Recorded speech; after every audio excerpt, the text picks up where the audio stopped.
Hello guys, NautoAce here, and I want to give my thoughts on a reveal from the Final Fantasy XIV Fan Festival. I'm not really a fan of that game.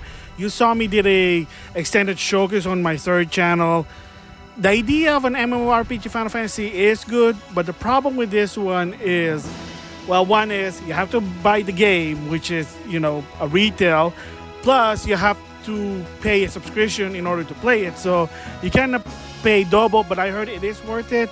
But for me personally, I'm like, either make it free to play or a retail paid, but that's just me there. So with that said, one of the big reveal that it is a big deal, and that is finally in 2024, Final Fantasy XIV will be ported to the Xbox ecosystem.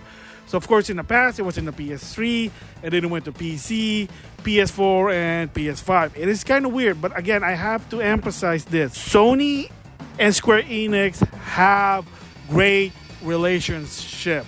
So you gotta keep that in mind. So I would not be surprised if Square-Enix actually say, let's partner up with Sony, let's be part of the Sony family, because it just kind of makes sense in hindsight. Are they gonna do it? If they're desperate. However, that might be changing a bit, but we'll just have to wait and see, because like I said, finally Final Fantasy XIV will be on the Xbox. Heck, Phil Spencer even made an appearance there. Why is it? Why now? Why not before? What was the deal? How did Phil Spencer convince him? A lot of people theory is it could be that, well, like I said before, Phil Spencer's probably using Papa Microsoft money.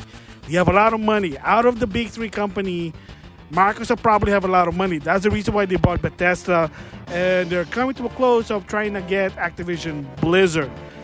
And before I continue, I just want to give a quick thoughts about this one of why Microsoft did buy Bethesda. Apparently, it was some sort of, fear, concern that because that Sony paid exclusivity for Deathloop and they were going to do it with Starfield. So they said, you know what, we're just going to buy you guys. And Bethesda said, sure, why not? So it is what it is. Does it sound petty? Sure, but if it's not illegal, it's a business. It's all about survival of the fittest. So if you have the money, you can do it. It might be a dick, but again, it's not illegal. At the end of the day, as long as it's legal, you can't really do anything about that. So anyway, so is it a good thing? To some extent, yes. Now you got more people playing the game. So you say, well, why not just get a PC? Why not get a PlayStation? Well, what if someone is a diehard Xbox loyalist, refuse to get a PlayStation? Then they're going to miss out. Well, play it on PC. What if that person can afford a high-end PC? So they're out of option.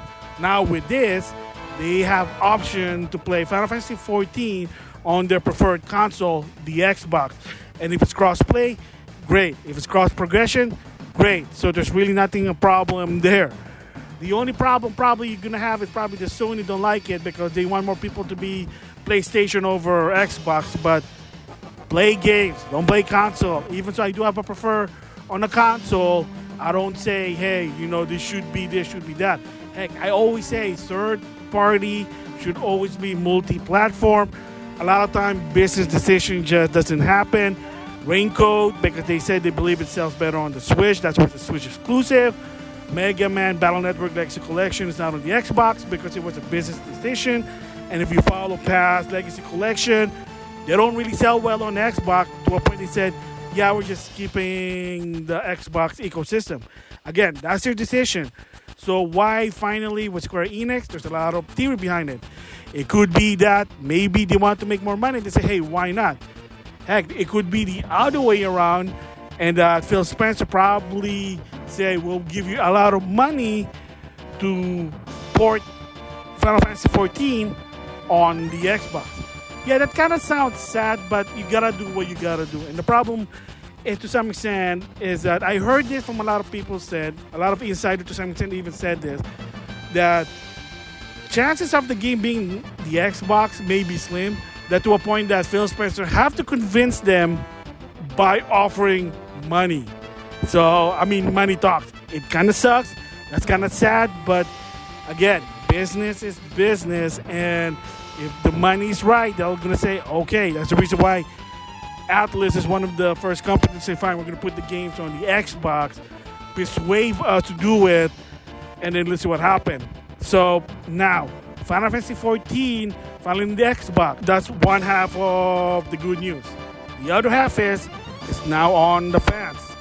So I hate to go here. If you remember, I talked about the Capcom test. We're going to call this the Final Fantasy XIV test. So if enough people are playing Final Fantasy XIV on the Xbox, then maybe Square-Enix said, well, we're going to release more Final Fantasy game. I mean, granted, they did release a lot of Final Fantasy game on the Xbox, like 15, 13, now 14, 16. The reason why it's a PlayStation exclusive, not just because they paid them, that's a lot of the talk, but Sony also, from what I heard, flipped the bill. Why is Phantasy Star Online 2 was an Xbox exclusive? Microsoft paid the bill until later on the PS4. So it's kind of just fair that if PlayStation got Final Fantasy Star Online 2, then Microsoft should also get Final Fantasy 14. I mean, it's not even a free-to-play game, so just saying that.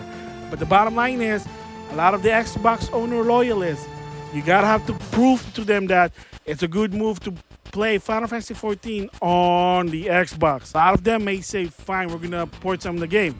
Like I said, Neptunia Sister vs. Sister finally on the Xbox. Why haven't before? Again, they don't see Xbox a Japanese console.